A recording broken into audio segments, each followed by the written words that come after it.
In part one of the tale of two hated brothers, we got a peek at the Dulles brothers' family tree and examined the actions of one branch of that tree, grandfather John Watson Foster, former Secretary of State.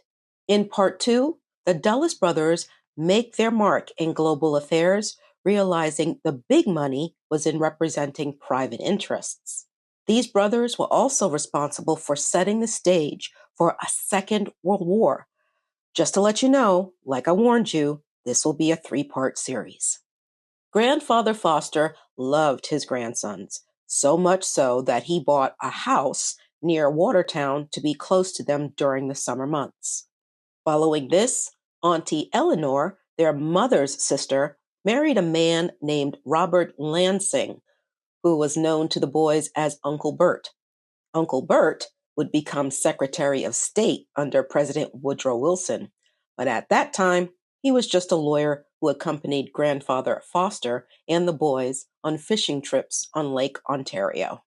When the boys were old enough, they would spend the winter months at Grandfather Foster's mansion in DuPont Circle in Washington, D.C.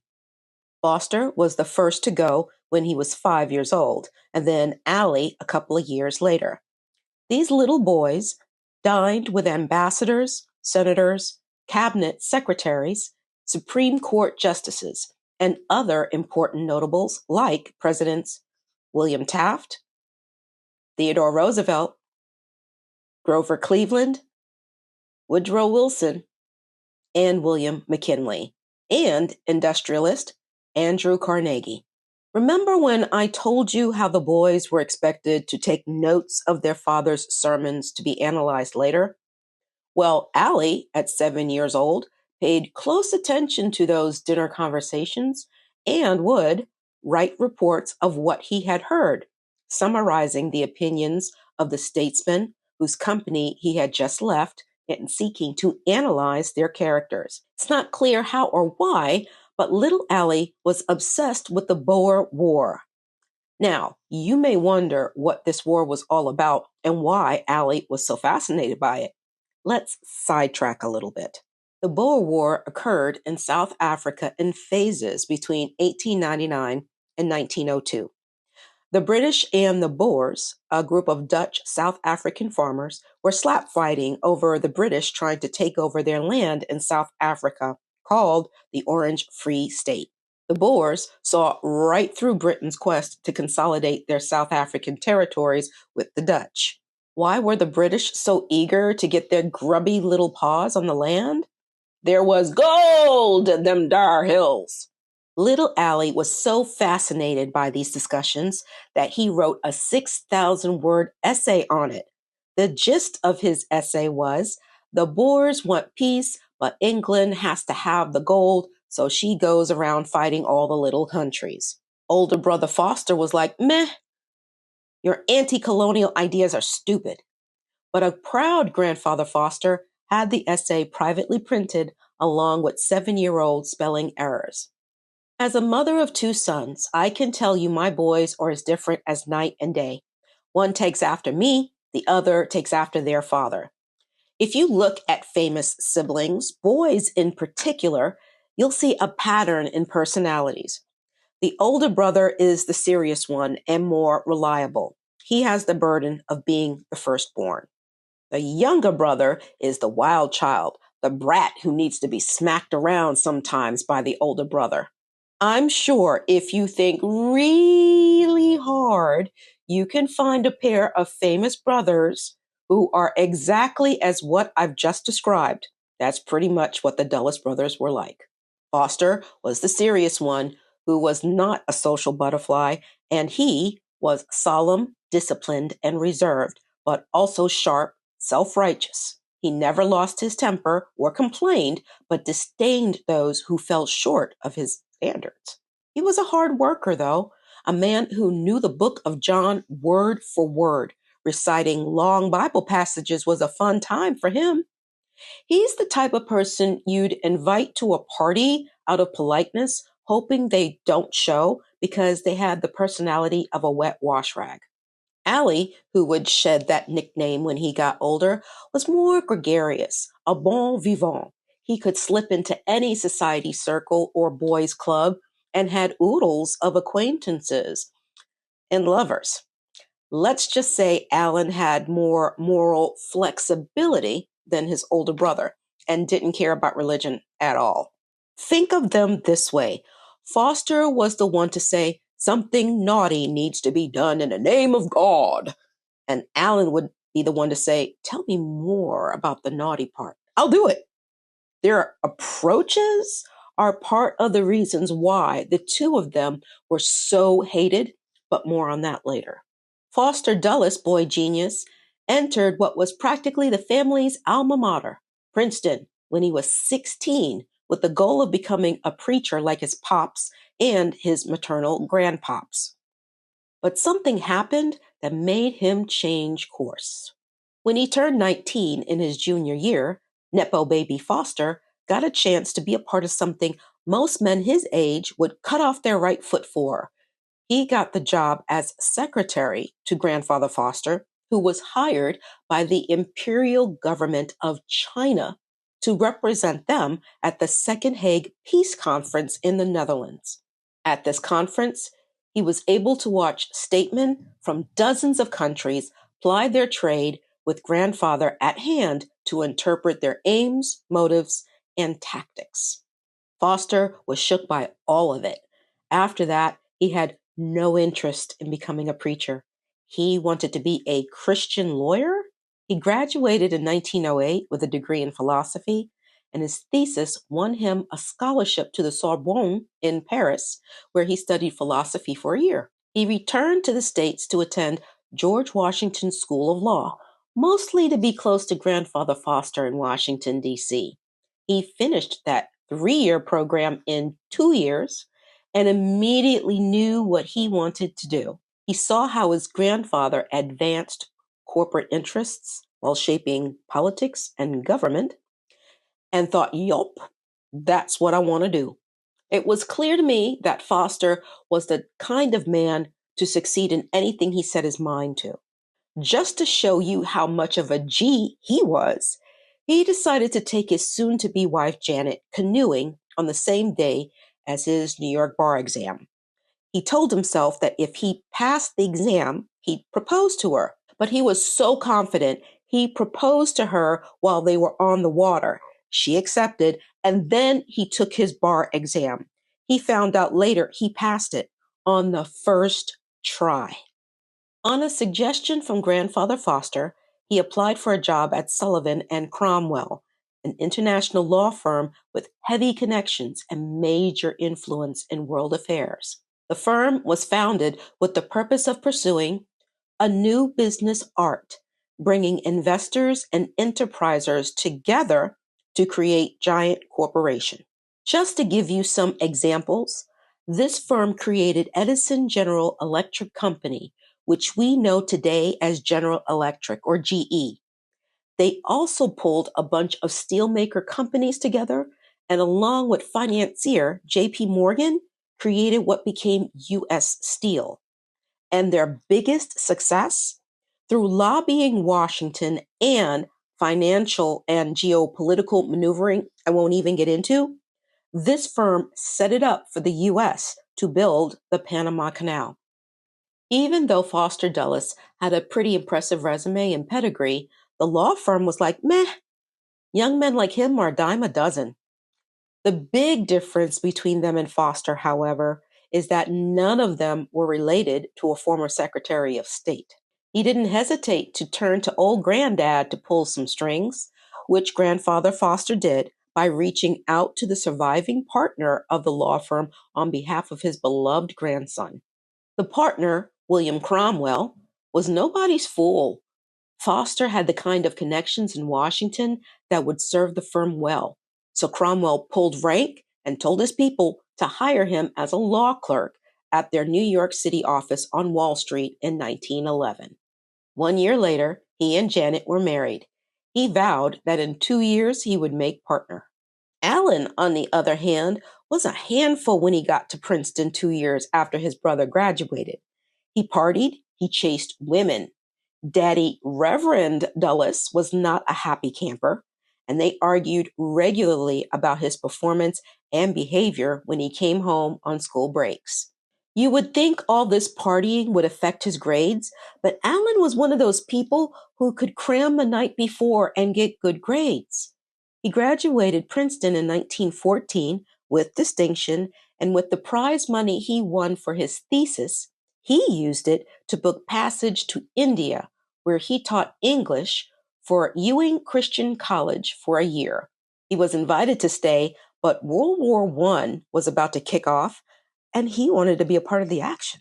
Because of World War I, Allen didn't return to the States right away. The Germans were attacking ships crossing the Atlantic, so he wound up traveling through Asia and Southeast Asia for 14 months before he was able to return to the United States, still rudderless, with no ideas on what he wanted to do with his life. Once again, family would step in to provide a guiding hand to a future career. If you look at the lives of the brothers, it seems as though timing is everything, and it always seemed to work in their favor.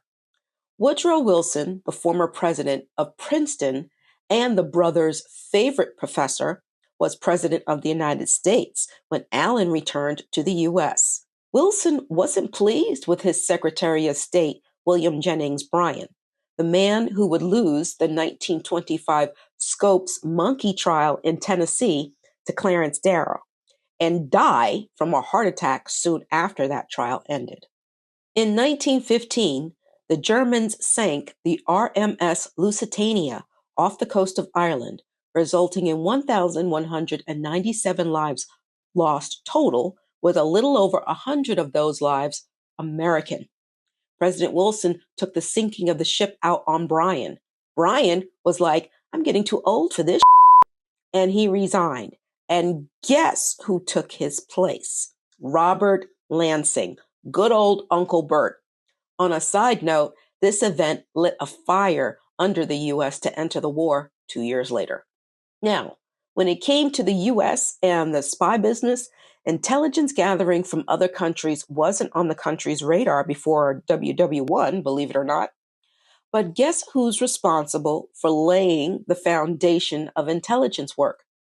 Grandfather Foster. Remember, he had been a U.S. ambassador to 3 U.S. presidents, and he had begun the practice of assigning military attachés to American legations and embassies, and had dispatched agents to European cities to examine the military libraries, bookstores, and publishers' lists in order to give an early notice of any new or important publications or inventions or improvements in arms. Plus, he established a 2-person office, a military intelligence division staffed by the Army that would analyze agent reports. By 1918, when Lansing was Secretary of State, that office grew to 1,200 people who were analyzing collected data from such agencies as the Justice Department, the Secret Service, and the Postal Service, as well as from diplomats and military officers. Uncle Bert saw Allen's restlessness and thought sub rosa work would suit him, so he began to steer him towards it by introducing him to a swashbuckling British agent named Captain Alex Gaunt, who would regale tales of his spy work during meetings at Lansing's home. I need to break here for a sec on what appears to be a discrepancy, but I would have to dig a little to clear it. So here's the issue. I wanted to know who Alex Gaunt was and what he did, but the only thing I could find on this guy was related to Kinzer's biography. I found a Wikipedia entry for an Admiral Sir Guy Reginald Archer Gaunt, who was part of the British Royal Navy and a counterintelligence officer assigned as a naval attaché to the U.S. These two people could be one and the same, but I'd need to comb through Kinzer's extensive bibliography and cross-reference that with the one for the Wikipedia entry to verify. I may dig around if I get to it. Anyway, these tete-a-tetes with Gaunt finally put Allen Dulles on the path to be an intelligence officer. He took the Foreign Service exam, passed it, and began working for the State Department in 1916 as a diplomat. His second assignment in 1917 was in Bern, Switzerland, where Lansing told him his job was to keep his ears and eyes open and send back weekly reports of anything that looked suspicious, because Bern was a hotbed of spy activity. Imagine giving that type of order to a hyperactive 20-something party animal dying to become a James Bond before there was a James Bond. He got an apartment in Bern and was entertaining all kinds of characters, most of whom were from Eastern Europe, to pump them for information. And just like at university, while it appeared Allen was goofing off, he was actually quite effective in gathering valuable information, which impressed his uncle and his bosses in Washington. But all work and no play makes Allen a dull boy. He linked up with expats and lived the good life, going to swanky parties, playing swanky sports like golf and tennis, and chasing pretty girls working at the embassies. One in particular, a pretty little Czech girl, turned out to be a spy for Austria. The good news is that Allen took her out to dinner for a final meal before turning her over to the British to be liquidated. By the way, this high life was at first being subsidized by grandfather Foster, and when he died in 1917, Uncle Bert took over. While Allen was in Switzerland living la bonne vie and getting females liquidated, Foster was killing it at his law firm, Sullivan and Cromwell. He stopped a potential revolution by liberals in Cuba that threatened American business interests on that island, and committed other corporate thuggery throughout Central America to protect corporate interests on behalf of the firm while protecting U.S. interests at the same time. When he got back to the States, the U.S. had entered World War I, and he wanted to join the military. Why? I don't know, because no one in his family tree that I saw served in the military, ever. But Foster was considered 4F because of his bad eyesight, which apparently was a family trait. Here's where the Foster technically served in the military comes in, what I spoke about in part 1 of this episode. Lansing stepped in, pulled a few strings, and voila, Foster became a captain in the Army, assigned as legal counsel to the War Trade Board, responsible for American factories making materiel for the war. While wearing a uniform and until he was discharged, he recruited more clients for Sullivan and Cromwell and made existing clients fatter and happier. While Foster Dulles was wheeling and dealing in a military uniform, he made a new friend, financier and South Carolinian Bernard Baruch. Baruch, the man who coined the term Cold War, worked under President Wilson, was best buds with Winston Churchill, and was investigated for war profiteering. Like I said earlier, timing always worked in the Dulles brothers' favor. A week after World War I ended, President Wilson announced he, not his Secretary of State Robert Lansing, would lead the delegation to attend the Paris Peace Conference. Foster was hoping his uncle would be leading the delegation so that he could tag along. But Wilson's announcement left Foster disappointed and Lansing bent out of shape because he felt he was better suited to lead the delegation. Lansing was chasing the prestige that came with this event, especially for someone seeking a Democratic nomination for the presidency. He protested to President Wilson, who did not appreciate Lansing's boldness. Because Lansing pissed off the president, there was no way he was going to ask if he could bring his nephews. As luck would have it, Lansing invited Baruch to be part of the delegation. Foster asked his new buddy if he could tag along, and Baruch said sure. So in January 1919, for 9 months, Foster was a part of the Reparations Commission under Baruch, and this commission was responsible for what kind of punishments Germany would get for starting World War I. He took this opportunity to get more clients for his law firm, learn about debt financing, build his international network of contacts, and lunch with a slew of foreign dignitaries. Foster was happier than a pig in slop.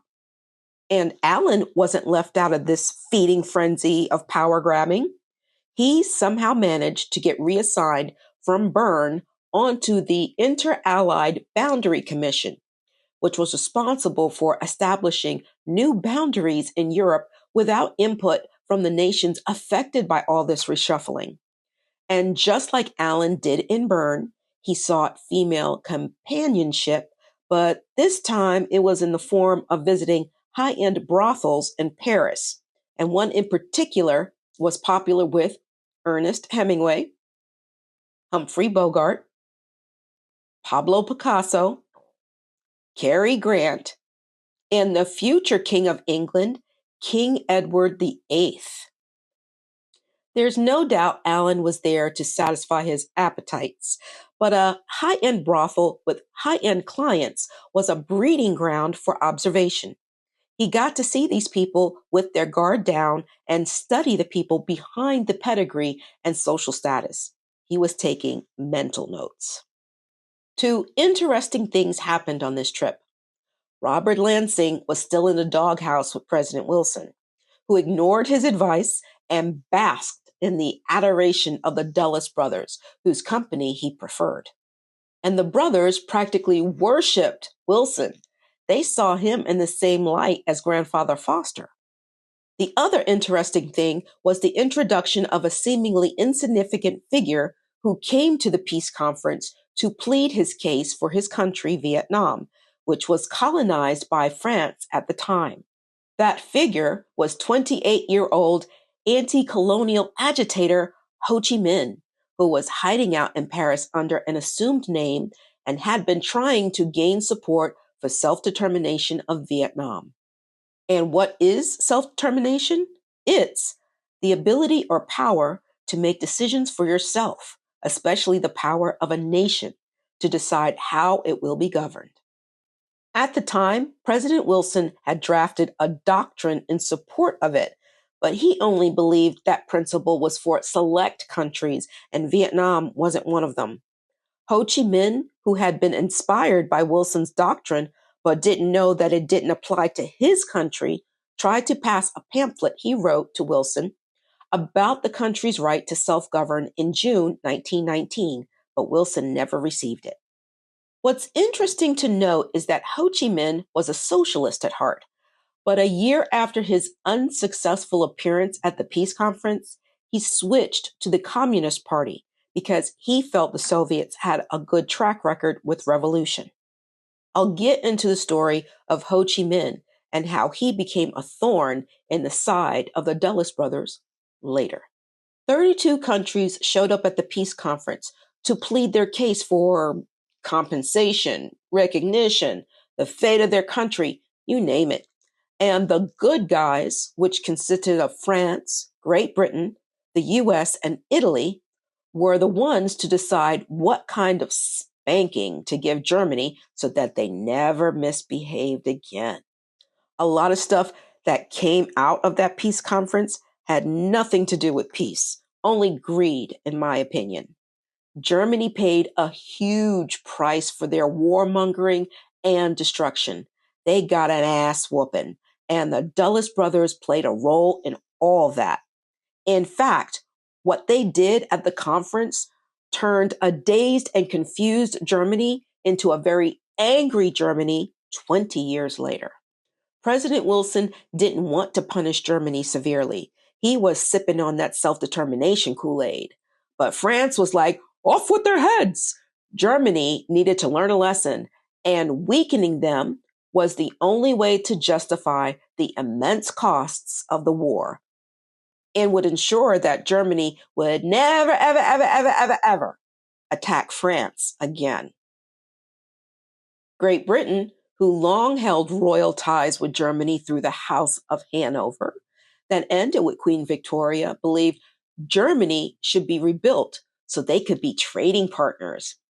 Italy was like, we want this country, we want that country. And what was the outcome of all this squabbling? Italy was told, no, you ain't getting more territory, so shut up about it. Wilson sided with France on the severe punishment.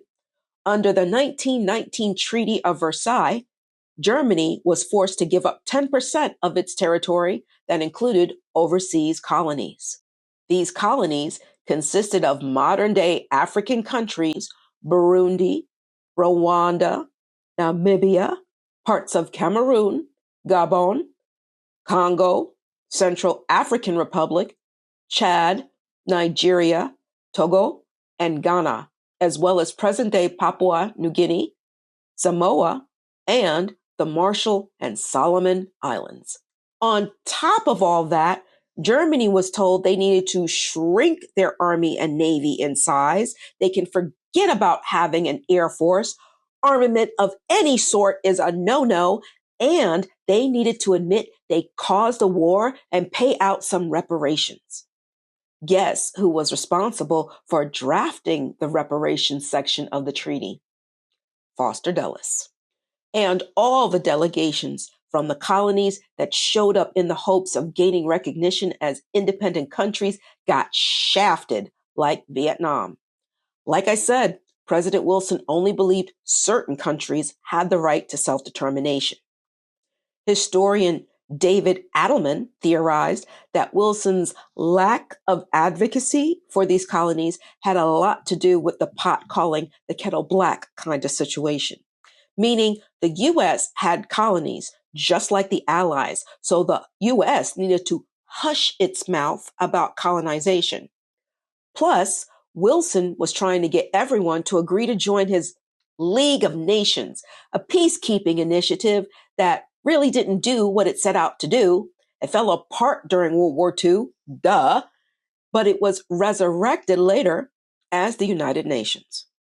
President Wilson's hypocrisy really shined at this conference because he touted his belief that democracy would cure the ills of oppressed people. And as a Christian, he believed it was his God-given duty to intervene whenever possible. The Dulles brothers ate this up with a spoon. Meanwhile, Wilson supported segregation in the U.S. He thought the Ku Klux Klan was a really swell organization, and he screened D.W. Griffith's Birth of a Nation at the White House, saying, gee, the portrayal of Black men as savages is pretty darn accurate. From this conference came a fear that gripped Wilson and the brothers, a fear that Bolshevism, which would later be communism, was spreading. To ensure that Bolshevism wouldn't creep into the U.S., when they returned from the conference, Wilson used the 1918 Sedition Act to deport who he thought were trying to plot against the government and big business. He had his attorney general conduct community raids and round up immigrants for deportation. And guess what else? Whenever he thought there was a labor or racial unrest, he sent in the U.S. Army. As for the brothers, their profiles were elevated. Foster now had the ear of the president and made a lot of lucrative European connections, making him quite valuable to Sullivan and Cromwell. When he got back, he announced to his boss, William Cromwell, that he had an offer on the table from another law firm. Whether it was true or not, didn't matter. Cromwell couldn't ignore Foster's performance in Paris, so he made him a partner.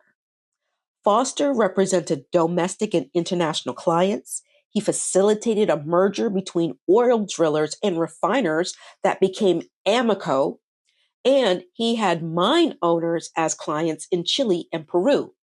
He juggled sugar plantation owners in Cuba, energy deals in Panama, and oil wells in Colombia. He even brokered deals with utility companies to gobble up utilities in foreign countries. If you're wondering what happened to John Lansing, good old Uncle Bert, he resigned as Secretary of State. But it really didn't matter to the brothers because President Wilson only had eyes for them. As for Allen Dulles, in 1920, he was assigned to the American legation in Berlin, Germany, once diplomatic relations resumed. While on leave in the States celebrating his 27th birthday, he met a cute blonde with green eyes at a swanky party named Martha, who everyone called by her middle name, Clover. He flipped for her, proposed, and married her a week later. If you're thinking Allen settled down with Clover and was a good husband, think again. Allen was a serial cheater. The first time she found out, she bought an expensive piece of jewelry from Cartier, and when he confronted her about it, she told him to consider it as compensation for his transgression. After a while, he didn't even hide his cheating from Clover. He would even introduce his side chicks to her. She was best friends with one of them. They co-wrote a book together. And that's another major difference between the brothers. Foster's marriage to Janet was a good one. They loved and respected each other. His wife thought he was the bee's knees, and they were faithful. Allen's marriage was a circus, and even though he and Clover talked divorce many times, they never went through with it and stayed married for almost 50 years. Instead of sending Allen back to Berlin after he got married, they sent him to Constantinople. Clover got pregnant in 1922, and a family tragedy brought them to the United States. Just as they were about to return to his post, he got promoted and was reassigned to Washington, D.C. to work at the Division for the Near Eastern Affairs. In this role, he made new friends in the Middle East, friends that included King Faisal of Iraq and Thomas Edward Lawrence, aka Lawrence of Arabia. You can probably figure out why the Middle East was important to the US. Oil! The State Department was shamelessly pushing American oil over there, especially Standard Oil, which was owned by the Rockefellers. I'm guessing Allen needed a change because even though he was swimming in big waters as a diplomat, he wanted more because civil service didn't pay all that well. He was getting by with a small inheritance from grandfather Foster. He went back to school and got his law degree in 1926 from George Washington University Law School, hoping it would advance him in the Foreign Service. But it didn't. So he asked Foster, what should he do? And Foster said, come work at my law firm, little bro. And he did in 1926. Of course, there were screams of nepotism, but Allen proved his worth with all his overseas contacts. Foster Dulles could guarantee his brother a job because he was now managing partner at Sullivan and Cromwell, a position he got because partners at the firm were either dying or retiring. He was the logical choice based on all the business he brought and the connections he had. Oh, yes, the businesses he brought were plentiful. He arranged loans from a conglomerate of American banks that included Goldman Sachs and First National Bank of Boston, worth $200 million to countries in Latin America, and arranged 3 loans to China from JP Morgan. Most importantly, Foster was responsible for roping in American banks to loan millions of dollars to Germany and had helped draft the complex terms of German reparation payments, designing a system under which Germany would borrow from foreign banks to pay off its war debts. He even got American banks to invest in German banks and lend money to German utility companies. It was feeding time on the Serengeti for the hungry finance jackals, thanks to the reparations section in the Treaty of Versailles, which, as I said earlier, Foster helped draft. And guess who gave Foster business leads on investment opportunities across Europe, especially Germany? Allen Dulles through his on-the-ground contacts. As a matter of fact, Allen was killing it at the law firm. He brought in clients just as lucrative as his brothers, and for his efforts, they made him partner in 1930, 4 years after starting at the firm. Soon after, he was sent to Paris for 14 months, where partner William Sullivan was living the high life in retirement. Allen told Clover to stay behind and join him in 3 months. In the meantime, he stayed with Sullivan at his huge Paris suite. The two of them got along very well because Sullivan was a skirt chaser just like Allen. The two of them would go tomcatting around Paris.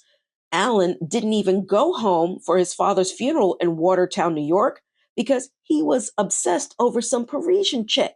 He was so caught up in walking on the wild side that even his wife showing up with their 3 children didn't stop him. He did manage to get some work done, wheeling and dealing as the man behind the scenes. Allen returned to the States in 1931, but had sent his wife and children to Switzerland. While it might be true that everything that rises must converge, what is definitely true is that what rises must eventually fall. And that's what happened to the stock market in 1929. It fell badly. The stock market crash of 1929 caused numerous American banks to fail, and added to this crushing economic weight for the U.S. were the costs of World War I. To stop the Germans from occupying all of Europe, the U.S. provided goods, equipment, ammunitions, troops, and loans to Britain and France, an investment that helped the Allies win the war against Germany. But when the war ended, neither Britain nor France could pay back their debts. Though the U.S. granted these countries a moratorium on paying back their debt, all three eventually defaulted, and the U.S., who was by then experiencing the effects of the Great Depression, decided to end the moratorium and call in the debt. Adding to the Allies' default on the debt was the passage of the Smoot-Hawley Tariff, signed in 1930 by President Herbert Hoover, who believed raising the tariff on agricultural imports would raise rates and improve declining farm prices. But this financial band-aid only made things worse, according to an article on the U.S. Senate website. As economists predicted, the high tariff proved to be a disaster. Even before its enactment, U.S. trading partners began retaliating by raising their tariff rates, which froze international trade. This tariff also made it difficult for allied nations or any other nations to pay back their U.S. debt. The U.S. transitioned into a period of isolation that contributed to the passing of the Johnson Debt Default Act of 1934, which is still active today. This law prevents nations from negotiating new loans with the U.S. until outstanding debt is paid in full. The bank failures and everything that came from that barely touched the Dulles brothers or their lucrative business dealings overseas. The money still flowed. Foster's knowledge on debt restructuring kept the firm busy, and it landed him in positions as either a trustee or a board member on large international corporations. The money was still flowing into their pockets as well. Foster was earning twice what Allen was making, but that was because he was earning more through stock options and fees for advising corporate boards. As for the salary difference at the firm, it was more like, say, Foster took home $1 million and Allen took home $500,000. Hey, $500,000 is nothing to sneeze at. You can live well on that salary even today. By 1933, President Franklin Roosevelt was in the White House, and he called a somewhat informal meeting with Allen and another guy considered to be a diplomatic expert.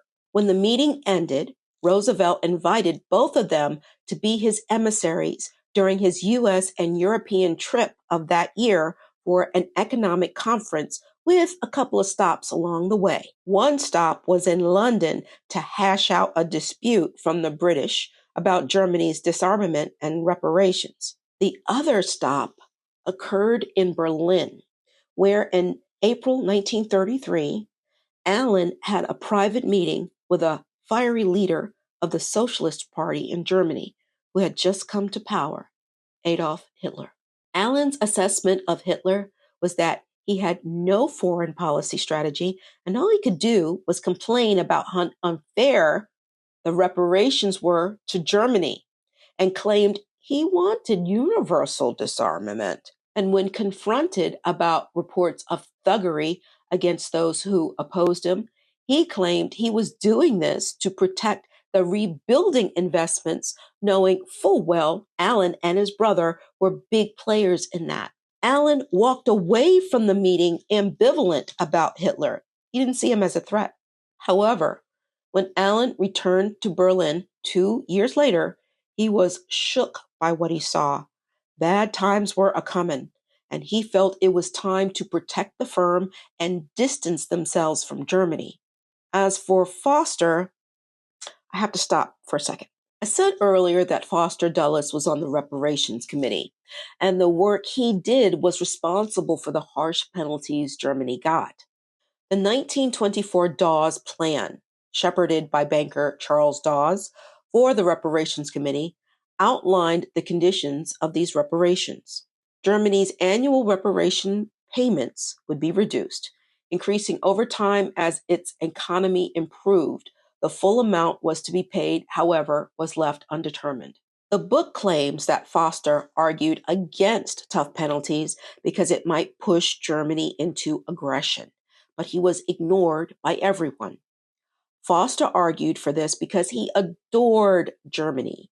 He was very fond of the stories his father would tell him when he studied theology there, as well as the history behind the German Reformation. Yet later on in the book, Stephen Kinzer states Foster Dulles helped structure the Dawes Plan, and he did it in a way that gave American banks a prime opportunity to make more money, arranging for these banks to loan Germany $100 million initially, then brokered an additional $900 million 7 years later. And no doubt he didn't do those deals for free. Plus, he was getting paid as advisor and counsel and serving on corporate boards of cartels he created that consisted of companies conspiring to control the market, who made money by price fixing and shunning whoever they deemed was an outsider. There was an outcry over this monopoly, and many countries victimized by these thugs tried to revolt against it. But Foster defended these cartels as necessary evils for stability. For one New Jersey company producing nickel, he was on their board of directors and their lawyer.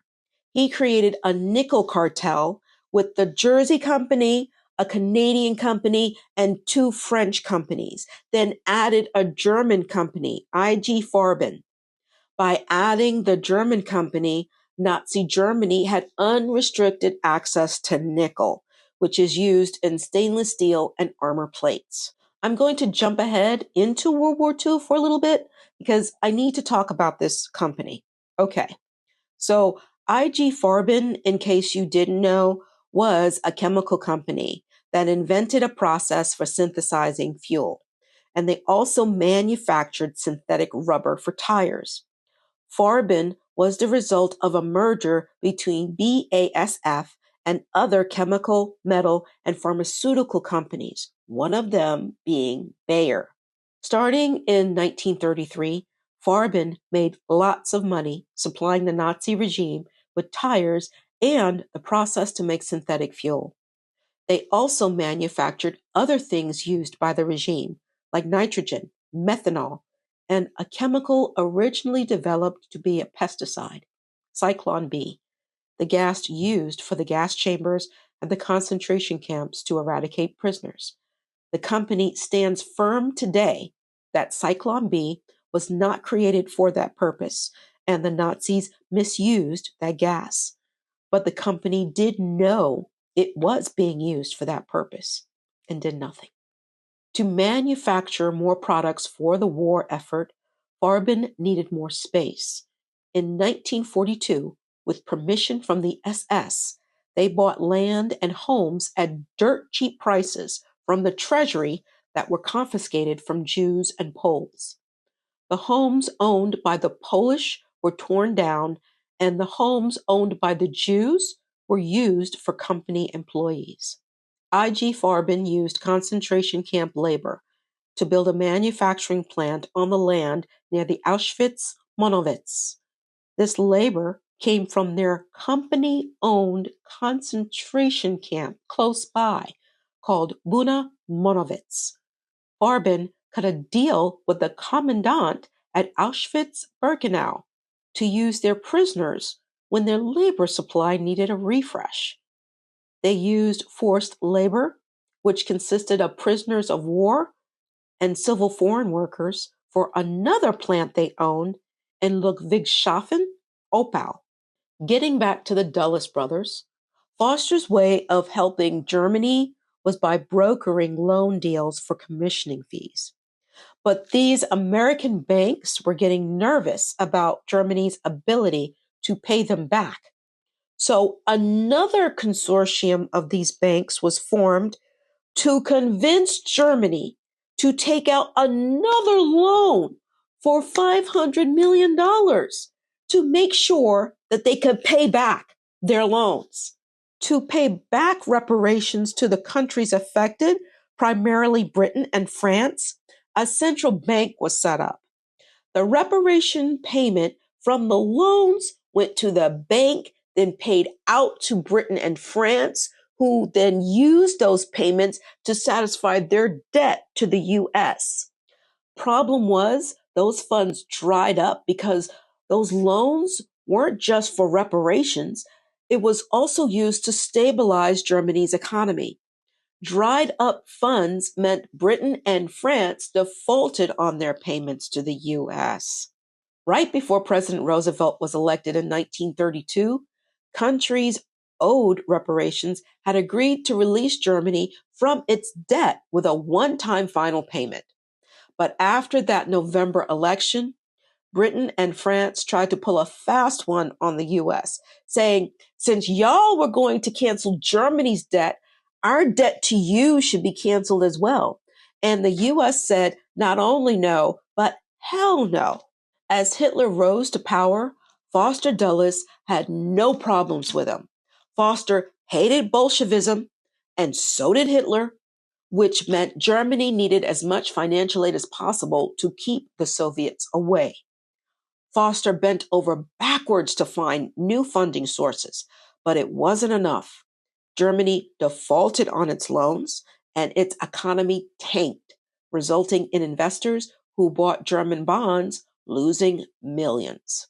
The signs were there that war was on the horizon in Europe, and Foster's frantic efforts to save Germany was wearing out the patience of Allen, who felt it was time for Sullivan and Cromwell to pull out of Germany. Allen argued the firm couldn't operate in a country in which they would have to give legal advice on how to evade the law. The firm took a vote, and it was unanimous. Pull out of Germany, which they did in 1934. Foster couldn't let Germany go, though. He and his wife returned to Germany several times, right up until 1939, and didn't see any problems when Hitler annexed Austria or when he invaded Poland.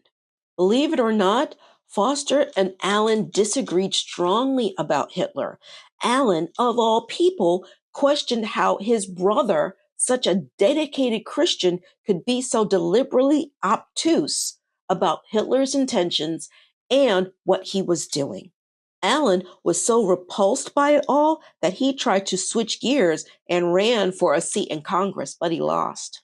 In 1933, in order to pull America out of the Depression, President Roosevelt implemented the New Deal. And the first phase of this program involved passing bank reform laws, creating emergency and work relief programs, and agriculture programs. The second phase of the New Deal involved the passage of the Social Security Act, creating union protection programs, and the Farm Security Administration to assist tenant and migrant farmers. The New Deal gave people hope because there was none to be had, but the entire initiative was more like plugging holes in a sinking boat. The holes were addressed as best as possible, but it wasn't enough to stop the boat from taking on water. In other words, it didn't bring the country out of the Depression. World War II did. The Dulles brothers hated the New Deal, especially Foster.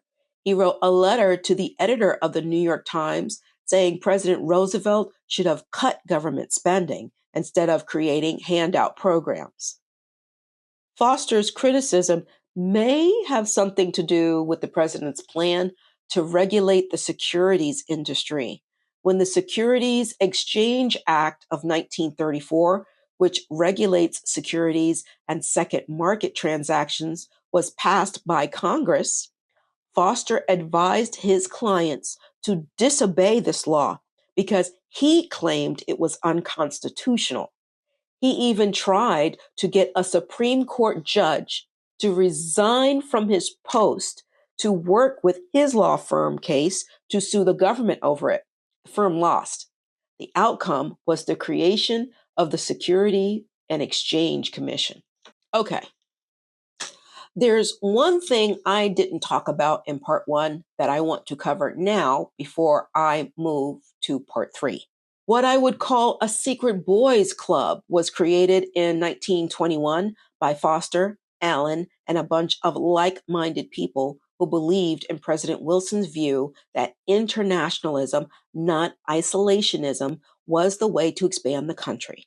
Isolationism is exactly as the word suggests. It's the belief that a country should cut itself off from the world and not get tangled in foreign affairs. However, internationalism encourages cooperation and more cultural exchanges across all nations, regardless of the economics or politics of the countries. Objective: global harmony. There are multiple schools of internationalism as a foreign policy, but I'll only bring up two of them: realism and liberal. To me, these schools of internationalism, I see them as like different denominations of a religion, for example. So, like, here's Christianity, and then under Christianity, you have Presbyterian, Lutheran, Methodist, Baptist, Pentecostal. You get the picture. Each denomination practices differently, but they all have a common denominator. Realism wants the power balanced across all nations for stability. Using threats or force to make that happen is definitely on the table. And capitalism is king because a robust economy works alongside self-determination. Liberal seeks the same thing, but without brute force. The human moral aspect rather than the money aspect is more important. Helping nations achieve democracy in their own countries will eliminate the rise of dictators and tyrants. Democracy provides stability, and if nations respect each other's ability to self govern, that respect will lead to global cooperation. That's what President Wilson was trying to do through his League of Nations. On the face of it, it looks like that old Coca-Cola commercial where Wilson wants to buy the world a Coke and sing a song of harmony. But the problem was, President Wilson was a raging racist. He believed capitalism played a big role in helping nations achieve that self-determination he talked about so much. None of this mattered to the Dulles brothers. The two of them and their friends, who happened to be former secretaries of state, bankers, businessmen, and lawyers, created an invite-only club called the Council on Foreign Relations. In the book Gentleman's Spy, The Life of Allen Dulles by Peter Gross, this men-only council is described as part research center, part influence on government, and throughout a club of cultivated gentlemen who comfortably smoked cigars and pondered matters of state over their glasses of port. These men got together, talked, and planned. In the years after the Depression into World War II, certain members of this council that included Foster wrote and submitted via a secret pipeline approximately 600 classified policy memos to the State Department. Allen, who also used it to generate new business contacts, was the council's first president. Only after Allen's death were women allowed entry to the council. At the 1940 Republican National Convention, Foster and Allen were in attendance, hoping their favorite Thomas Dewey from New York would be nominated as the presidential candidate. He lost to Wendell Willkie, who the brothers hated. But their attendance at the convention wasn't a total loss, for Allen at least. He was approached after the convention by William Donovan, a man who would put him on the path to being one of the most powerful men in the world.